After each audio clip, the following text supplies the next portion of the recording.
Buenas tardes, aquí una vez más con ustedes estudiando de la palabra de Dios. Es un privilegio que Dios nos da de compartir, ¿verdad? Estas lecturas y que el Señor pues nos habla a cada uno conforme lo que cada uno de nosotros necesitamos aprender y saber, ¿verdad? Ya sea para ponerlo en práctica en nuestra vida o ya sea para compartirlo con otras personas.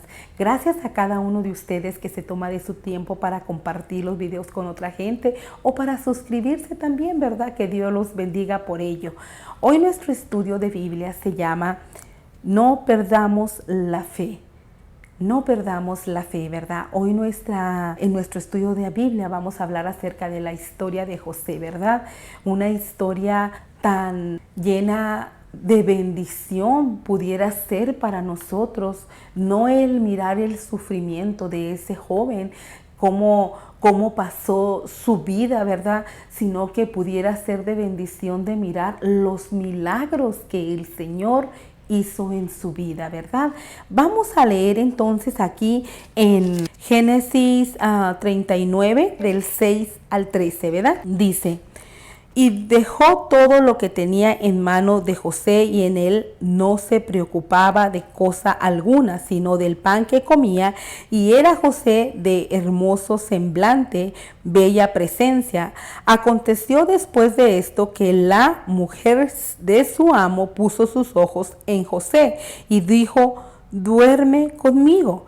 Y él no quiso, y dijo a la mujer de su amo: he aquí que mi señor no se preocupa conmigo de lo que hay en casa, y ha puesto en mi mano todo lo que tiene. No hay otro mayor que yo en esta casa, y ninguna cosa me ha reservado sino a ti. Por cuanto tú eres su mujer, ¿cómo pues haría yo este grande mal y pecaría contra Dios? Hablando ella a José cada día y no escuchándola, él para acostarse al lado de ella, para estar con ella. Aconteció que entró él un día en casa para hacer su oficio, y no había nadie de la casa allí. Y ella lo asió por su ropa, diciendo: duerme conmigo. Entonces él dejó su ropa en las manos de ella y huyó y salió. Cuando vio ella que le había dejado su ropa en sus manos y había huido fuera, llamó a los de la casa y les habló diciendo: mirad, nos ha traído un hebreo para que hiciese burla de nosotros. Vino él a mí para dormir conmigo, y yo di grandes voces. Y viendo que yo alzaba la voz y gritaba, dejó junto a mí su ropa y huyó y salió. Y ella puso junto a sí la ropa de José hasta que vino su señor a su casa. Entonces le habló ella las mismas palabras, diciendo: el siervo hebreo que nos trajiste vino a mí para deshonrarme. Y cuando yo alcé mi voz y grité, él dejó su ropa junto a mí y huyó fuera. Y sucedió que cuando oyó el amo de José las palabras que su mujer le hablaba, diciendo: así me ha tratado tu siervo, se encendió su furor. Si ustedes se fijan en esto que nosotros acabamos de leer, cuando usted lee la historia de José en Génesis, que se encuentra Génesis 37, ¿verdad? Y en adelante, podemos mirar cómo su padre lo amaba tanto, y cómo sus hermanos tenían envidia de él, ¿verdad? De mirar cómo su padre lo amaba, cómo él pasaba tiempo con él. Después, cuando nosotros seguimos leyendo la historia, la envidia, los celos que tenían los hermanos. Una de las veces cuando José va a buscar a sus hermanos, cómo sus hermanos lo agarran, lo echan como en un pozo. Después ellos lo sacan y lo venden, ¿verdad? Y esa es la razón por qué él llega a Egipto como esclavo, ¿verdad? Y cómo llega a trabajar en la historia que estábamos leyendo, era la esposa de Potifar.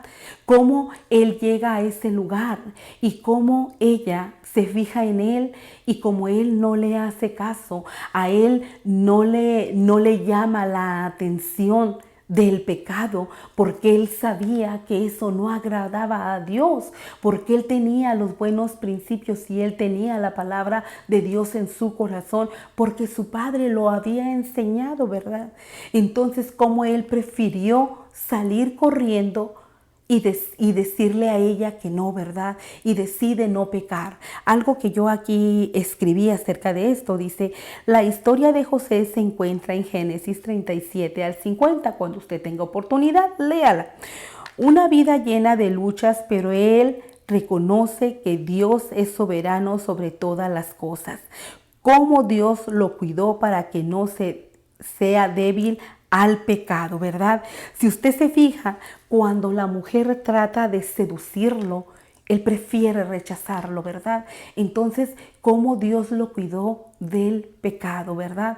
Claro, su caminar día tras día no fue fácil, porque yo me imagino que la vida de un esclavo apartado de su familia ha de haber sido un sufrimiento. Pero él nunca perdió la fe ni la esperanza en ese Dios que él conocía, ¿verdad? Miren algo que yo escribí, dice, José siempre tuvo fe y esperanza en Dios. Los obstáculos que pasó José nos pueden ayudar a pasarlos de nosotros también y comprender que Dios nunca nos ha dejado y no nos dejará solos. Por más oscuro que se mire el camino, Dios estará con nosotros. Y eso es una realidad.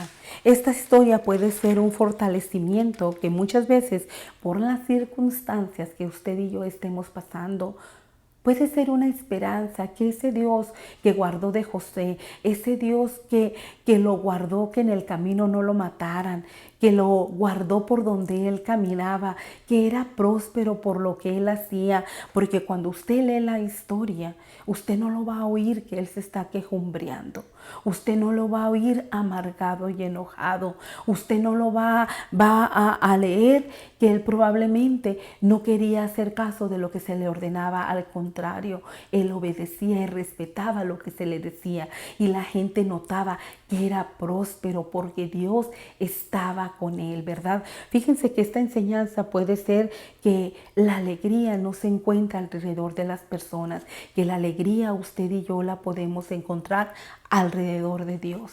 Y esa paz y esa alegría que llegue a nuestro corazón, ninguna circunstancia no la va a poder quitar, ¿verdad? Algo que yo aquí escribí dice, José es amado por su padre, como anteriormente yo se lo decía, ¿verdad? Acuérdense que él tuvo 11 hermanos, con él eran 12 y una hermana, ¿verdad?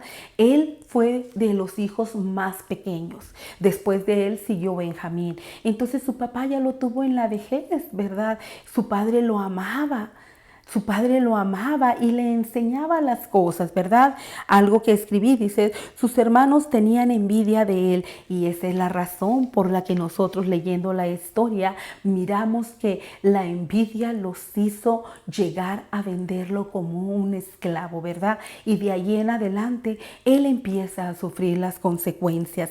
Algo que aquí escribí, dice, lo venden como esclavo y trabaja como esclavo, y la mujer de Potifar, como anteriormente yo se los decía a ustedes, se fija en él, pues pone sus ojos, porque probablemente era un hombre guapo, pero era un hombre que temía a Dios y comprendía la responsabilidad que Potifar le había dado, ¿verdad? Y él respetaba, él sabía distinguir lo que era el significado de pecar, y no nada más pecar contra su jefe, sino pecar contra Dios. Así usted y yo debemos de aprender a distinguir el significado del pecado en nuestra vida, no nada más de hacerle daño a otra persona o de vivir una vida que no le agrada al Señor, sino de saber a quién estamos ofendiendo, el aceptar vivir en el pecado, ¿verdad?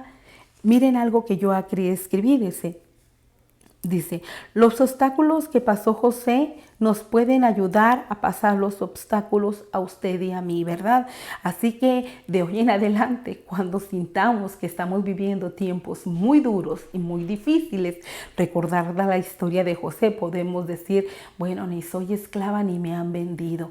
Entonces todavía no he llegado a esa circunstancia, ¿verdad? Hay una esperanza por lo que yo estoy pasando, que el Señor también me escuche y me ayude a mí por su misericordia, ¿verdad? Algo que aquí escribí, dice, Dios ha prometido que Él estará con nosotros todos los días de nuestra vida. Hay que creerlo que así es. Hay que creerlo que Él va a estar todos los días con nosotros, ¿verdad? No dejar que entre la duda, ¿será? No, Él va a estar todos los días con nosotros porque es nuestro Padre. ¿Acaso usted como madre o como padre ha dejado algún día de ser padre o madre? No, lo vamos a hacer hasta el día que partamos cada uno de nosotros, ¿verdad? Algo que aquí escribí dice, esta enseñanza nos da a entender que Dios tiene un propósito y plan para nuestra vida. Y Dios tenía un propósito muy hermoso en la vida de José, ¿verdad? Dios no se había olvidado de José. Dice, porque Dios nos mira como un padre que tiene todas las herramientas que nos hacen falta para que Dios cumpla su propósito en nosotros. Pero somos nosotros que no nos creemos quiénes somos para Dios. Y yo creo que a veces ese es un gran problema, que a veces nosotros no nos sentimos que podemos hacer ciertas cosas. Nosotros mismos nos limitamos a hacer las cosas. Acuérdese de ese versículo que el Señor dice, y nos lo ha dejado como bendición para todos nosotros. Todo lo puedo en Cristo que me fortalece. Y es una realidad. Si hay algo que usted siente que no puede hacer, pues agárrelo como un agua fresca a su vida y dígaselo y repítaselo las veces que usted lo necesite. Todo lo puedo en Cristo que me fortalece, ¿verdad? Filipenses 4:13. Dice, algo que escribí, dice, ¿sabe por qué el adversario Satanás no quiere ni le conviene que nosotros dejemos que Dios cumpla sus planes en nosotros? Porque Él sabe que no nada más el Señor tiene planes para nosotros, Él tiene planes para toda nuestra familia, para todos nuestros hermanos en Cristo. Y eso es lo que lo que el enemigo no quiere que nosotros lo entendamos, porque mire, como anteriormente yo se los he comentado a ustedes en los estudios de Biblia, cuando usted ora, hace una cobertura para toda su familia. Y la oración es poderosa. Miren algo que escribí, dice, pudiera ser que Jacob amaba tanto a José porque lo miraba como un milagro, porque Raquel no podía tener hijos, porque ella le vinieron los años encima y no podía tener hijos, pero Dios no se había olvidado que Dios tenía unas bendiciones para Raquel y para Jacob también, ¿verdad? Y le mandó esos hijos también, que fue José y que fue Benjamín, que fueron entre todos los 12 hijos de José y su hija que también tuvo, ¿verdad? Dice, por envidia fue vendido como esclavo. Y es una realidad, mire, por envidia vino el dolor a su corazón tan grande y vivió unos tiempos muy duros en su vida, ¿verdad? Dice, y al ver José, cuando José se encontraba solo, él se acordaba de lo que su padre le había enseñado, y esa es la esperanza que él tenía en el Señor y lo que lo fortalecía, ¿verdad? Miren algo que aquí escribí, dice, lo encarcelan, él llega a la cárcel, pero Dios tenía un propósito en eso. Fíjense, algo que de lo que estuvimos leyendo anteriormente, más adelante viene cuando el panadero, ¿verdad?, y el copero llegan a la cárcel. Y no era una coincidencia, es porque Dios tenía un propósito en ellos. Ellos tienen un sueño y José se los interpreta. Y tal y como José les dice, suceden las cosas, ¿verdad? Entonces el panadero pues fue colgado como José le había interpretado su sueño, ¿verdad? El copero regresó a servir al rey y le dice, cuando ya se va a ir el copero, le dice José, cuando tú te vayas, acuérdate, ¿verdad? Acuérdate de mí también. Y entonces cuando el faraón tiene un sueño, ¿verdad? Y vamos a leerlo aquí en Génesis 41, el 8 y el 9, a ver qué nos dice también aquí el Señor. Dice: sucedió que por la mañana estaba agitado su espíritu y envió e hizo llamar a todos los magos de Egipto y a todos sus sabios, y les contó Faraón sus sueños, mas no había quien los pudiera interpretar a Faraón. Entonces el jefe de los coperos habló a Faraón diciendo: me acuerdo hoy de mis faltas. Cuando Faraón se enojó contra sus siervos, nos echó a la prisión de la casa del capitán de la guardia, a mí y al jefe de los panaderos. Y él y yo tuvimos un sueño en la misma noche, y cada sueño tenía su propio significado. Estaba allí con nosotros un joven hebreo, siervo del capitán de la guardia, y lo contamos, y él nos interpretó nuestros sueños y declaró a cada uno conforme a su sueño. Y aconteció que como él nos los interpretó, así fue.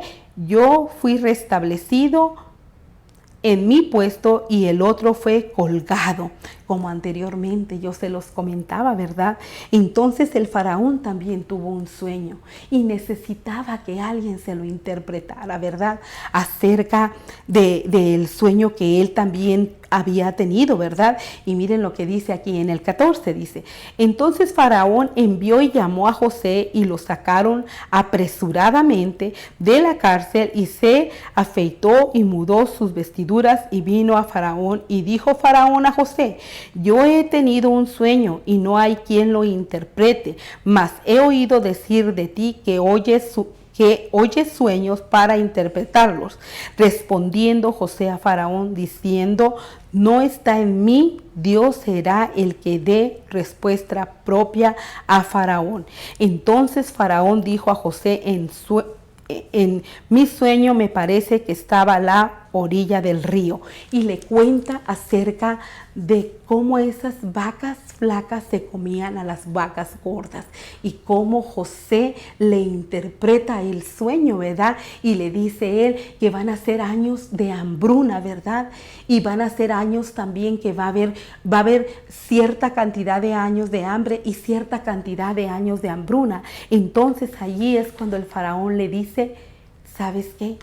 Cuando él está platicando con él, le dice: ¿y qué pudiéramos hacer? José le dice: pues pudiéramos empezar a apartar alimento ahorita que estos años son buenos, porque van a venir años malos, ¿verdad? Entonces allí le dice el faraón: creo que no hay otra persona que pudiera hacer ese trabajo más que tú. Y es cuando el faraón lo pone debajo de él, ¿verdad? Entonces en la vida de José hubo un gran sufrimiento, pero también hubo una gran victoria, a donde el Señor lo llevó y cumplió el propósito que tenía en la vida de José, ¿verdad? Miren, ya para terminar, dice: cuando sus hermanos vienen buscando alimento, porque también ya se les había acabado a ellos, cuando Él los mira, Él los reconoce. Y cuando Él los mira, no hubo odio, no hubo rencor, no hubo resentimiento. Hubo dolor probablemente de no haber pasado ese tiempo juntos, pero hubo esa satisfacción de poder ayudar a su familia, que también tuvieran el alimento que ellos necesitaban, ¿verdad? Pues esta es una enseñanza que usted y yo no debemos de guardar nada que no traiga bendición a nuestra vida, ¿verdad? Y así como Él nos da una enseñanza que el Señor nos la ha puesto aquí para el perdón, también debemos de agarrar todo lo demás para una bendición para nuestra vida, ¿verdad? Así que en este tiempo, ¿verdad?, vamos a dejarle al Señor que trate con nuestros corazones, y si hay algo que nos está estorbando, que Dios nos lo quite y que nos traiga la paz y que nos ayude a perdonar, ¿verdad? Vamos a orar al Señor, y siempre haciendo esa oración por si algún día alguien escuchara este estudio de Biblia y nunca haya hecho la oración de salvación, pues hoy sea su tiempo, ¿verdad? Señor Jesús, Gracias por tu palabra, gracias por tu amor, gracias por tu misericordia, gracias por salvarnos, por ayudarnos a que cada día, Señor, comprendamos tu palabra. Ayúdanos, Señor, a caminar haciendo tu voluntad. Ayúdanos, Señor, a vivir libres, Padre Celestial, a perdonar y a tener esa paz y esa tranquilidad que solamente tú nos puedes dar, Padre Celestial. También si hay un hermano o una hermanita que nunca ha hecho una oración de salvación, nunca ha repetido estas palabras, Señor, ayúdalas que la entienda y que la comprenda y que la repita de todo corazón y diga: Señor Jesús, te acepto como mi Salvador. Te pido de todo corazón que perdones mis pecados y mis ofensas, porque he pecado contra el Padre, he pecado contra el Hijo, contra el Espíritu Santo y contra mis hermanos. Te pido de todo corazón que me escribas en el libro de la vida, que mi nombre jamás sea borrado y que me ayudes a caminar haciendo tu voluntad. En el nombre del Padre, del Hijo y del Espíritu Santo. Amén. Que Dios me lo bendiga. Si has escuchado esta oración de salvación por primera vez, déjame saber para orar por ti. Mándame un correo electrónico que aparece en la pantalla. Que Dios te bendiga.